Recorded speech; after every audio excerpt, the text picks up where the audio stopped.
สวัสดีครับมื้อนี้หมารวยพามาตามในทางเลขลุงจานนะครับเลขวิ่งเพิ่นเข้าบนเข้าล่างเด้อนะครับให้วิ่ง6กับ9นะครับวันนี้เพิ่นปล่อยมาแล้วนะครับเลขวิ่งนะครับกับเลขจับคู่ให้แบบด่วนๆนะครับลองไปติดตามรับชมในทางของลุงจานกันเลยครับสวัสดีครับลุงจานครับมาพอกันน้ำแรกคือเก่าเนาะย่างเลขวิ่งลุงจานให้6นะครับเข้าบนเข้าล่างเนาะเข้ากับ6แล้วไปวิ่ง2ตัวมาล่ะ6 8 7 3 6นะครับเลขนี้เราบ่เข้าเนาะนะครับมันบ่เข้าตัวนี้มันเป็นเลขเก่าเนี่ยก็บ่มีไปเอาเนาะของลุงแต่ว่าเลข3ตัว780 781เปลี่ยนตัวท้ายแท้จะเอาอันเสียว78เอาไว้ท้ายเด้เพราะว่า78มันยังเห็นมั้ยสังเกตว่ามันเป็น78ยังนะธรรมดาต้องเป็นตัวท้ายยะเปลี่ยนเนาะของลุงนี่ตัวหน้ายังเลยนะให้แม่นเอาไว้ท้ายให้แม่นคืออยู่แม่นถูกเลย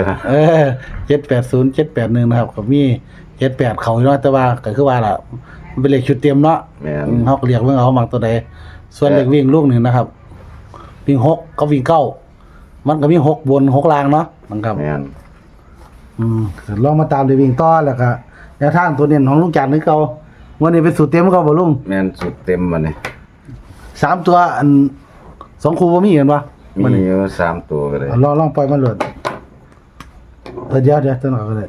เดี๋ยวใครฮอดโชคกันเอาเนาะลุงก็ว่าเลขอันวิ่งเฮามันเข้าอยู่แต่ว่าเฮาจับคู่ใจว่าบ่ได้บ่ถือคู่เนาะครับผมมันก็เลขเก่าเนี่ยให้มีก็สิเว้ามันบ่แม่นแม่นบ่ลุงให้มีก็คือสิเว้ามา36 63น่ะแม่นนะครับมันก็คือว่าล่ะแล้วก็78นะครับเลขเฮามันบ่ได้มา7มา8เนาะมันก็เลยบ่จับผู้ให้นะครับแต่ว่าเฮา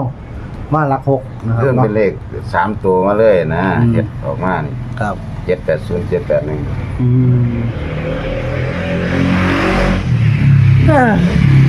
แกอยู่เลขยักษ์ตัวท้ายเปลี่ยนเนาะผู้น่ะสิเป็นวันที่ท้ายพี่น้องสิได้มานำอยู่แต่ที่จริงก็ตัดก็สิได้การเด้อแม่นกันตัดได้เฮาก็มีมันชุดเต็มกว่าล่ะนะครับชุดเต็มเฮาห่างคัดหน่อยลงนะครับมันก็เป็นเรื่องธรรมดาเนาะลุงวันนี้เฮาก็ตามต่อล่ะสู่ต่อเนาะพี่น้องเล่นมักเนาะนี่เขาพี่รุดเป็นเรื่องธรรมดานะครับเนาะบ่มีไฟเข้าตลอดดอกนะครับผู้เขาเจ้าดังคนประเทศก็ยังลุยกันล่ะงวดนั้นเห็นเนาะเมียนั่นเพิ่นดังแน่อันจนอันเจ้าว่าวันนี้ว่าเลขบ่มานำกันนะ1991แล้วก็2992นี่บอกกันนอกรอบเด้อพี่น้องบ่ในนี่เพราะว่ายันคัดโซพี่น้องFCก็จะว่าโอ้ยไปจัดมาหาเว้าคัน2991บ่เข้ากันวะซื้อก็ซื้อ2ไม้9ไม้มันว่าเว้าอยู่กันหลังไม้บ่ได้เว้าแน่นดอกเพราะว่าให้เว้าก็ยันพี่น้อง FC โอ้ยก็ซื้อเพิ่นบ่หลายแล้วมาหาบ่ไปเที่ยววันจันทร์แม่นย่านเขาว่าเนาะแนวมันดังแฮงเนาะผู้ใดก็ซื้อแม่เดี๋ยวเฮาโซกันเนาะโซนอกรอบอยู่นะครับก็บ่ได้เอามาเว้าฟังดอกเพราะว่าเขาแห้งหลายเฮาก็บ่อยากไปกัดน้ำไหลเชี่ยวยาวเฮาเอาเรียบไปขวางมันเด้อเฮาก็ฟังหูเอากันเนาะครับผมเอาลุงลองเว้าฟังได้ได้บ่ว่านำกันก่อนนี่เฮาเว้าได้เด้เพราะว่าเขาจะปล่อยเว้าสู่ฟังซื่อแต่พี่น้องมามักคือว่านี่ไล่เด้เดี๋ยวเขาจะไล่ตัวนั้นว่าไล่ตะเลขเด่นมาก่อนดีตะเด่นเนาะเอาเดี๋ยวตามกลางงวดเนาะว่าเดี๋ยวสิไล่มาให้กับเลข3ตัวนำครับเดี๋ยวไล่เลข3ตัวแล้วก็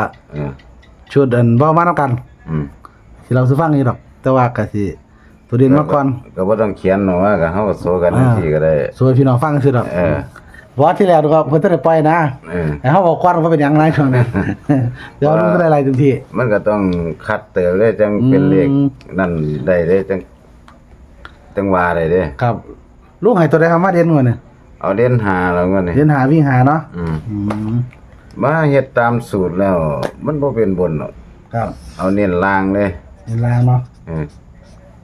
เป็นล่างไว้เลยล่ะไปเพิ่งแล้วเพราะสูตร3ตัวเฮามันก็เป็นบน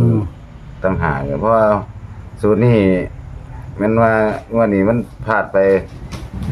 มันก็บ่ไปบนนะก็เลยว่าลูกไปตัวไหนก่อนเนี่ยคืองวดนี้วงไว้อยู่ 05น่ะ เน้นแบบว่าเป็นลางนะเว้ย เน้นศูนย์หาลางเนาะ เออ บนศูนย์ลางก็ได้ผู้มีทุนเนาะ แต่ว่าลูกของปล่อยสุดเต็มต้อง45 0655แล้วก็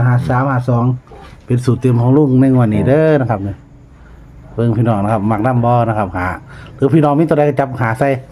แต่ว่าหาเดินล่างกันบ่มื้อนี้ เด่นว่าเพิ่นมันไปบนไปลางได้แต่ว่าตัววงไห้นี่ ครับโอ้05เนี่ย มันสิมาลางอย่างเดียว โอ้คิดว่าล่างมากกว่าเนาะ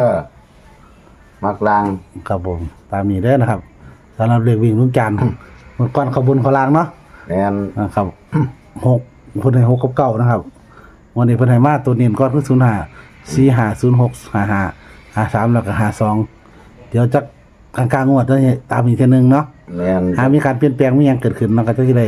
บ่ผ่านในทางนี้ของลุงจันทร์เด้อนะครับ ว่าจัก4-5มื้อนี่พ่อให้เป็นไล่ ไล่สูตรเที่ยงกันกัน ให้เป็นรายสูตรว่าเนาะว่า เทียบ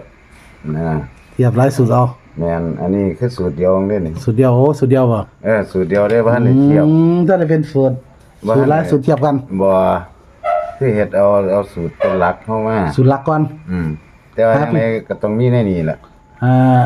พี่น้องมักก็เอาไปซื้อก่อน05 แม่น สลากกินแบ่งรัฐบาล ก็คือหาแนวใส่หาเอาก็ได้ หรือหาได้ใส่หาก่อนก็ได้ มักหาหยังก็เอาไปนั่นก่อน ครับผมก็ถือว่าแนวทางสูตรเด่นของเพิ่นสูตรหลักของเพิ่นมาให้ปล่อยแล้วเดี๋ยวสูตรเทียบตัดออก แม่น หรือสิเพิ่มตัวใดเข้าเปอร์เซ็นต์ตัวใดมา คือสูตรนั้นตัดแล้วมันตัวใดสิเพิ่มเข้ามาใส่จังซี่นะครับ แต่ว่าตัวเด่นมันก็บ่แม่นว่าของเพิ่นให้มันสิเข้าตลอดนะครับเฮามักในชุดนี้ก็เรียกเอา หรือพี่ที่รองมีตัวมักของเอามาใส่เอา มาติดนะ นะครับหาเนาะ ว่าเดี๋ยวว่าอัน4-5มื้อก็สิเรียกวิ่งมาอีกตัวหนึง ครับผม มันสิเป็น2ตัวคือว่าบ่หันล่ะ โอ้ เก้ากับหกกันว่า ครับผม ก็เข้าทั้งบนทั้งล่างเลยผมก็ได้ แม่เนี่ยก็ไปบนเวลาเนี่ยก็ตัว เดี๋ยวมันไปหลักร้อยล่างบนมันบ่ล่ะ โอ้ผมก็แค่ทำว่าเอาสูตรมาใส่เถอะผมก็ ก็มักเยอะดอกว่าเมื่อก่อนคนละว่าเก่าหลายเนาะมาเก่าเนาะมากกับหัวคนก็ว่าเก่ามาแห้งเนาะหันก็ได้บ่ได้ก็ได้ ยังว่าได้ตอนว่าถ้าเก่ามันมาคันมันดังมันก็กลับหัวมันตัวเพราะว่าแม่นว่านั่นเก่าเขาเจ้ามันก็มาแห้งอยู่แล้วบ่ล่ะ ครับผม แต่เจ้าของยังบ่เสียเจ้าของยังไปซื้อเก่าอยู่คือกันแต่ว่าบ่มันเก่านี้ก็6เก่า5เก่านี่ล่ะ ครับ แต่ว่านั่นแหละคือหมดเต็มไง ดันอยู่เลย จานมันพลาดว่า นะครับก็บ่มีเพิ่นจะรู้เนาะว่าออกตัวใด เอาตัวใดเนาะนะครับเนาะกับเป็นแนวทางสูตรคำนวณของเพิ่นนะครับ แต่เลขวิ่งนี่ก็เข้าหลายงวดแล้วนะครับเมื่อก่อนเพิ่นก็ว่าให้9กับ6กันล่ะวันนี้ให้มาก่อนเลยครับตัวเดียววิ่งหานะบ่ได้มีตัวจับใส่กับจับใส่เด้อนะครับ ตัวเด่นมันคือ0545 0655แล้วก็53 52เป็นแนวทางของลุงจานเด้อนะครับในวันนี้พี่น้อง FC มักตัวใดก็คัดเอาเรียกเอานะครับ หรือมีตัวเด่นของความมาใส่คูณก็ได้แต่ว่าลุงให้หามาล้างก่อนอันตุนเนาะ เห็นซ้ำกับ4-5มื้อ 4-5 มื้อรอไหม 3-4มื้อนี่ก็จังรอเบิ่งก็ได้ ครับอีกรอบหนึงเพื่อเป็นแนวทางเพื่อความชัดเจนเนาะ แม่น นะครับแต่ขั้นตอนนี้คือหาแนวใส่หาก็ได้ ครับผม คือหาย่างหมดละ ตามนี้ล่ะพี่น้องนะครับสู่ต่อไปมอเลยก็สู่ต่อกันล่ะ เห็นได้ใจเป็นมักเนาะนะครับ ต้องมีสักงวดแล้วนะครับ เพิ่งวันเฮาจ้วๆแล้วเด้ เอาให้โชคให้มันเร็วๆวันเด้อนะครับสู่พัดปากคุณลุงจันทร์ว่าอยู่โชคมันขอบคุณลุงจันทร์หลายที่แบ่งปันในทางดีพี่น้อง FC สู่กันต่อพี่น้องสวัสดีครับ